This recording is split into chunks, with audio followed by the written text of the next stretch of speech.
Olá pessoal, tudo bem? E aí, como é que estamos? Estamos voltando para o nosso quarto bloco, falando sobre consignação em pagamento.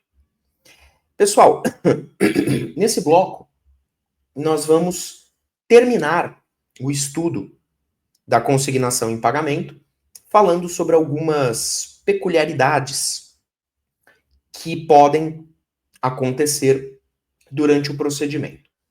Mas basicamente o que a gente viu no bloco passado é que o procedimento da consignação, ele só é especial até a citação do réu, né? Porque uma vez realizada a citação do réu, nós vamos ter a aplicação do procedimento comum, tá certo? A contestação é em 15 dias, pode haver apresentação de reconvenção, pode haver revelia, só lembrando que o CPC, ele limitou as defesas de mérito, a contestação, né? Preliminares não, preliminares basicamente a gente usa o 337 mesmo, mas defesas de mérito tem lá o rol que a gente analisou. Então, um detalhe que eu acho importante comentar. Você nota que no caso da consignação, quando o réu é citado, ele pode levantar o depósito, né? Pode pedir o levantamento do depósito feito pelo autor, ou ele pode apresentar contestação. Então, no procedimento da consignação, a gente não tem a audiência de tentativa de conciliação e mediação, lá do 334 do CPC, ok? Porque aquela audiência de tentativa de conciliação e mediação, ela é obrigatória no procedimento comum, tá? Não nos procedimentos especiais. Beleza? Então, no caso aí da consignação em pagamento, não tem aquela audiência de tentativa de conciliação.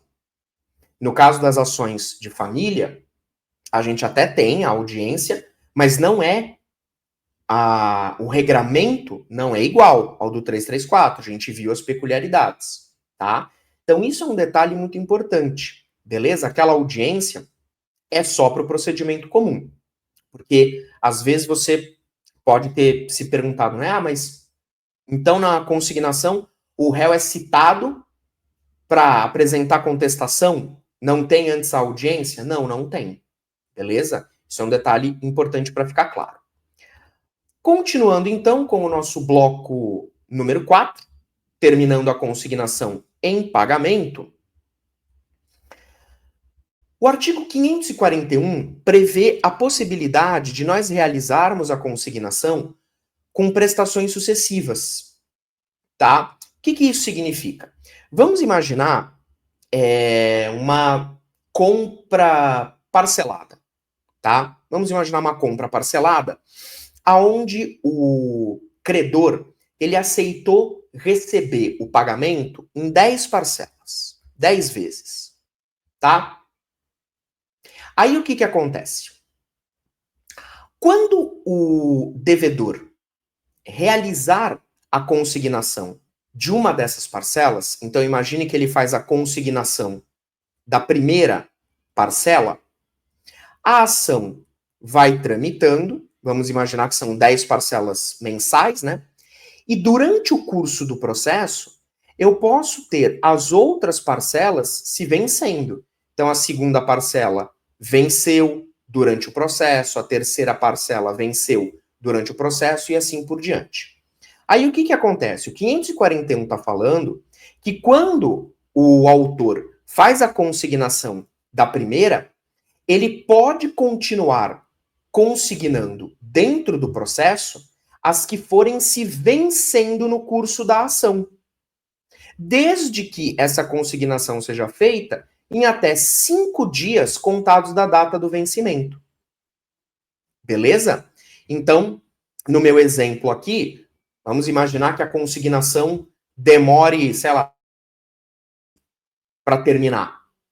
Então, isso significa que eu vou ter o vencimento de várias prestações durante o curso do processo.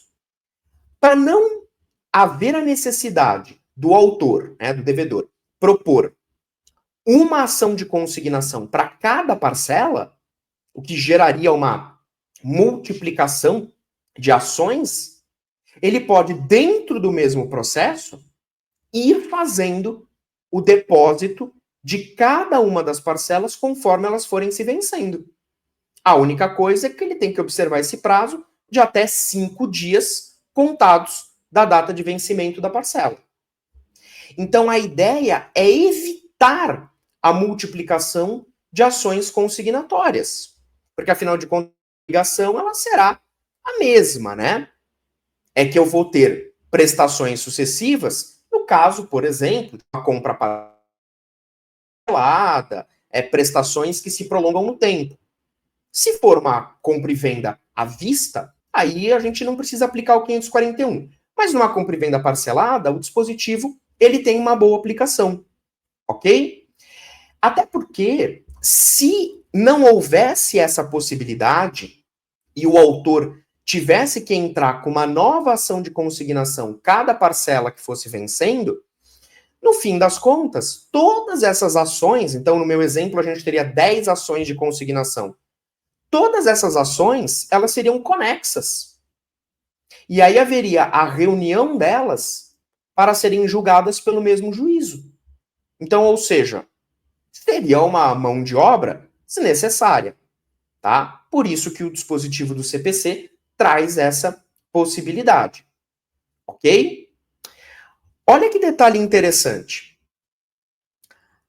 Se eu tiver prestações sucessivas e o autor faz a consignação da primeira, ele não precisa pedir para fazer a consignação das outras que forem se vencendo no curso do processo.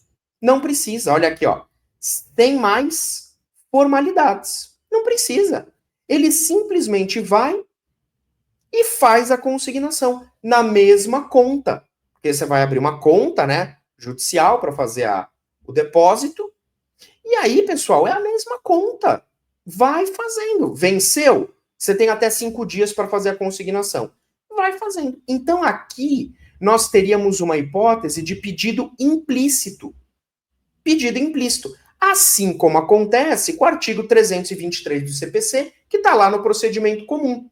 Se você ler o 323 e comparar com o 541, você vai ver que eles são dispositivos irmãos. É que o 541 é específico da consignação e o 323 é do procedimento comum. Mas a ideia é basicamente a mesma, pedido implícito. Então, o autor, na consignação, ele não precisa, na petição inicial, fazer o pedido, olha, juiz, como eu tenho aí parcelas que vão se vencer no curso do processo, eu quero ir fazendo a consignação conforme elas forem se vencendo. Não precisa. Fez da primeira, faz das outras, ok? Sem nenhum tipo de dificuldade. Então, é uma hipótese de pedido implícito. Não há necessidade do autor expressamente fazer esse requerimento ao juiz, tá? Veja, então, que o próprio código fala que não há formalidades a serem observadas, tá?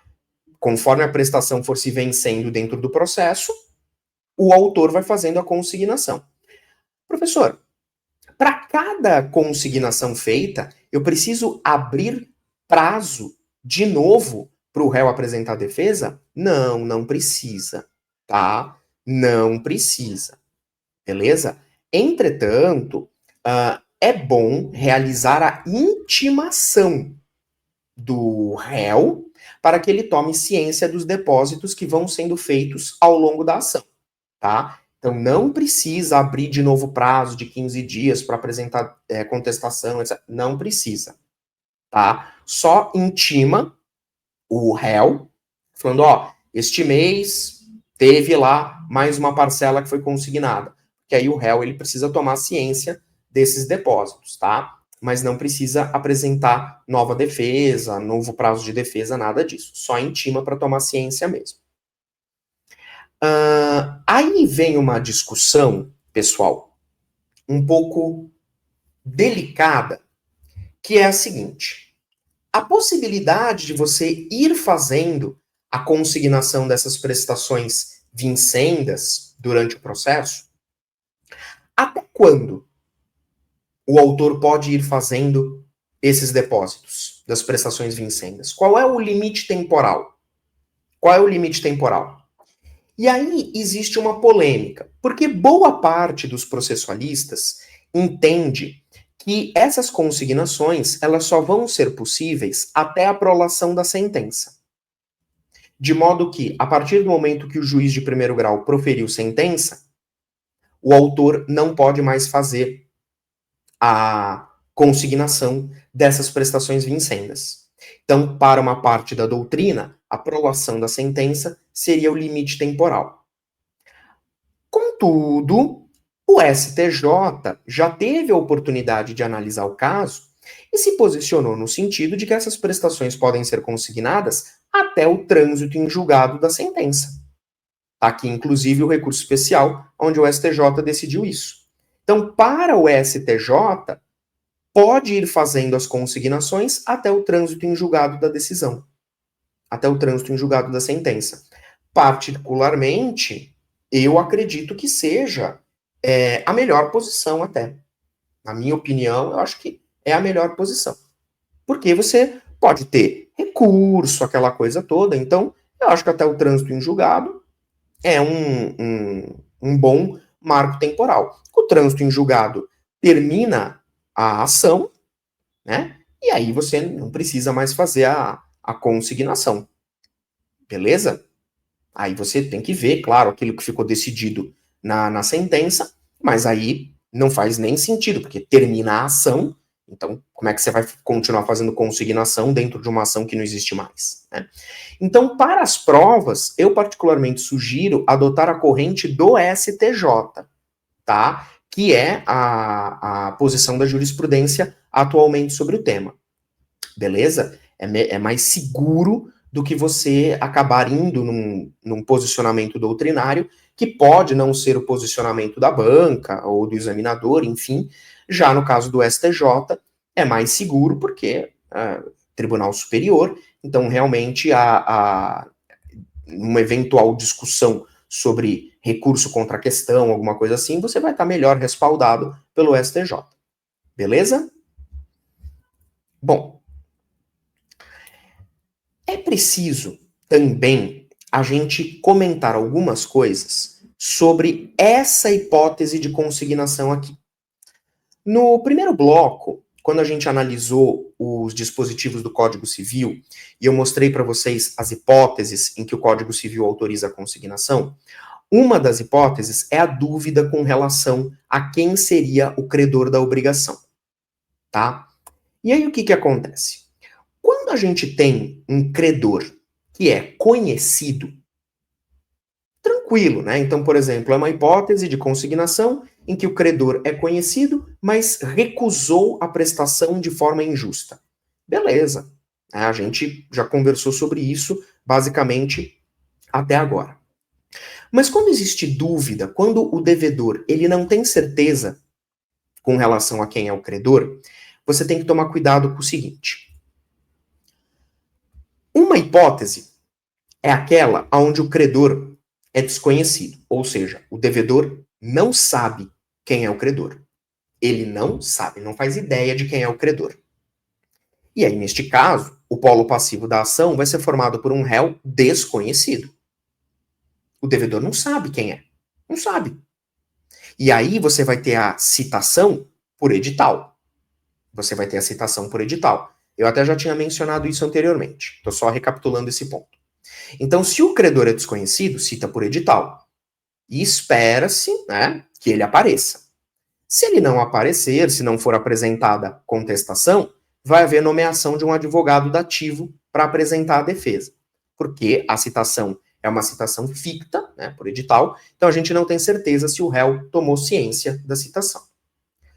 Mas também existe aquela outra hipótese aonde o devedor está em dúvida com relação a mais de um credor possível. Então, aqui neste caso, o devedor, ele até sabe mais ou menos quem é o credor, mas ele está na dúvida entre o João e o Pedro, por exemplo. Eles não são desconhecidos, tá? Como no primeiro caso. Mas mas o devedor não tem certeza se ele tem que pagar para o João ou para o Pedro. Aí, como tem aquela velha regra de quem paga mal paga duas vezes, para o devedor não correr o risco de ter que pagar de novo, o que ele vai fazer? Ele entra com a ação contra todos os supostos credores, havendo formação de litisconsórcio passivo necessário. Tá? Litisconsórcio passivo necessário. Beleza? Aí o que vai acontecer?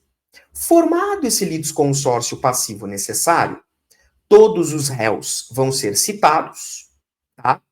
E aí eu vou ter basicamente 4 situações que podem acontecer, tá? Lembrando, estamos falando aqui dessa hipótese onde eu posso ter mais de um credor possível, tá? Então não é credor desconhecido como no primeiro caso, é mais de um credor possível, tá? Beleza. Todos foram citados validamente? Beleza. O que pode acontecer? Primeira possibilidade. João e Pedro foram citados, ninguém aparece. Ninguém comparece ao processo. Ninguém. Não apresentam contestação, não fazem nada. Neste caso, revelia, pela ausência de contestação, e julgamento antecipado do mérito, que, para alguns, é um efeito da revelia. E aí o juiz vai acolher o pedido do autor. Vai acolher o pedido do autor. Fala, autor, realmente, né, você está certo, porque nenhum dos dois sequer apareceu, então você está com a razão. E aí o que acontece com a coisa ou a quantia que foi depositada? Porque lembra, logo no comecinho do procedimento, o autor faz o depósito da coisa ou da quantia. Neste caso, a coisa, a quantia, vai ser arrecadada como bem de ausente. Vai ficar lá. E vai ser tratada como bem de ausente. Ó, o suposto dono ausente. E aí vai ter um procedimento específico lá para tratar desses bens, né, ou desse dinheiro, enfim. Vai ser tratado como bem de ausente. Foram citados validamente, tomaram ciência da existência do processo, que eles podem eventualmente ser credores, não sei o quê. Ninguém comparece? Então, o devedor vai ser liberado, e a coisa fica lá. A coisa depositada fica lá. Beleza? Essa é a primeira possibilidade. Segunda possibilidade. Somente um dos supostos credores aparece. Então, suponha que foi só o João que apareceu. Só o João. Estava na dúvida entre João e Pedro, só o João apareceu, o Pedro não. E aí o João vem para dentro do processo e alega que é o credor. Fala, eu sou o credor verdadeiro. Claro que ele vai ter que convencer o juiz de que realmente ele é o credor. Se o juiz ficar convencido, perfeito. Julga procedente o pedido do autor, extingue o processo, né? O João levanta o dinheiro, levanta o bem, acabou. Mas e se o João não conseguir convencer o juiz de que ele é o credor verdadeiro? Aí, mesma coisa. O que foi depositado será arrecadado como bem de ausente. Porque não basta só um dos credores aparecer. Não. Ele tem que aparecer e tem que convencer o juiz que de fato ele é o credor. Porque senão, poderia abrir a possibilidade de um esperto, né, um credor espertinho, ir lá, eu sou o credor, pode me dar aqui a coisa. E a pessoa não ser o credor verdadeiro. Né? Então, para evitar esse tipo de coisa, o juiz vai analisar as alegações, os argumentos do João, né, daquele que aparecer, e vai ver se convence. Se convencer, maravilha, julga procedente o pedido, acaba, cada um vai para um canto. Se não convencer, mesma consequência da hipótese anterior. Aquilo que foi depositado é arrecadado como bem de ausente. Tá? Por enquanto não tem dono. Tá? Terceira possibilidade. Todos os réus comparecem, todos eles comparecem e afirmam ser o credor correto. Então, aqui, o João e o Pedro entram no processo e ambos falam que são aí o credor correto. Bom, neste caso, o que o juiz vai fazer? O juiz vai extinguir a obrigação, vai declarar extinta a obrigação. E olha só que interessante. O juiz extingue a obrigação e exclui o autor do processo. Porque se a obrigação foi extinta, o devedor não tem mais nada que fazer ali.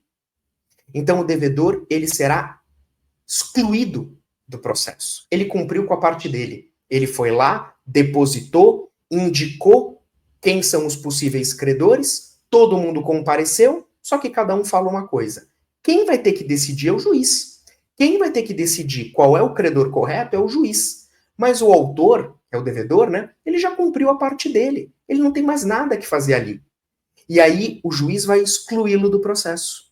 E o processo vai continuar apenas entre os réus. Olha que coisa doida. O processo vai continuar só com os réus, onde eles vão ser considerados ao mesmo tempo sujeitos ativos e passivos do processo. Uma situação bem interessante e bem peculiar, né?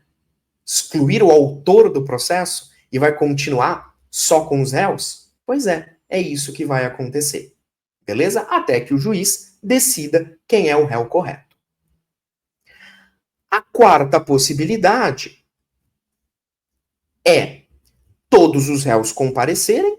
Então, de novo, né, no meu exemplo, o João e o Pedro comparecem, dizem que são aí, eu sou o credor correto, todo mundo fala que é o credor correto, e apresentam alguma outra matéria de defesa. Daquelas que a gente analisou, que podem ser arguidas na contestação. Se este for o caso, aí a ação vai continuar com a estrutura original, ou seja, o autor e os réus, porque teve mais fundamentos de defesa que o juiz vai precisar analisar. E aí, neste caso, ele não vai poder excluir o autor. Então, nessa hipótese, o processo vai continuar com a estrutura original. Beleza? Agora, se a alegação de defesa for a tal da insuficiência do depósito, que a gente viu no bloco passado, e o autor fizer o complemento, aí sim ele é excluído do processo e o processo vai continuar apenas entre os réus. Então vai depender daquilo que for alegado na contestação. Qual foi a tese de defesa alegada? Foi a insuficiência do depósito? O autor fala, beleza, tudo bem, tá aqui o complemento. Complementou de acordo com aquilo que os réus falaram? Beleza, ele quitou a obrigação dele. O devedor não tem mais nada que fazer ali. Ele é excluído do processo e o processo continua entre os réus. Agora, se for alguma outra matéria de defesa, né, aí o processo continua com a estrutura original até que o juiz analise os fundamentos da defesa. Beleza? Então, essas são as possibilidades que podem acontecer quando eu tiver essa hipótese de dúvida com relação a mais de um credor possível. Beleza? Mais de um credor possível. Ok? Porque aí o devedor, para ele não pagar para o credor errado e depois ser obrigado a pagar de novo, ele joga a bomba para o juiz. O juiz que vai decidir. Coloca todos os credores possíveis no polo passivo. Fala, juiz, é um deles. Né? E aí, o juiz, no fim das contas, vai ter que decidir quem será o credor correto.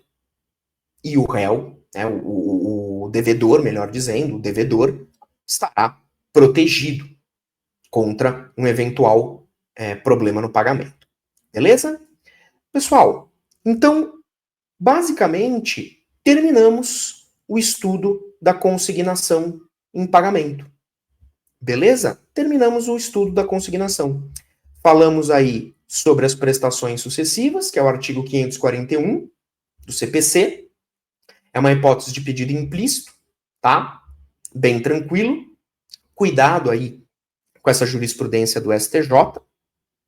E com relação à dúvida ao credor, de duas uma, ou o credor é desconhecido, então o devedor não tem a menor ideia de quem seja o credor, e aí paciência, a ação vai ter um réu desconhecido, citação por edital e tudo mais, ou existência de mais de um credor possível, tá certo? E aí vai ter o litisconsórcio passivo necessário, podendo haver uma dessas situações depois de realizada a citação de todo mundo. Beleza? E é isso, pessoal. Terminamos mais um procedimento especial do CPC. Tranquilo? Gente, queria agradecer aí a paciência de vocês, queria agradecer a atenção. Espero que a matéria tenha ficado clara, né? Espero que a matéria tenha sido tranquila, mas qualquer problema, reitero aí o meu comprometimento com as suas dúvidas. Pode me procurar pelos canais do Que Concursos ou então através das redes sociais. Vou ter o maior prazer em te responder. Beleza? Obrigado e a gente se vê numa próxima oportunidade. Tchau, tchau.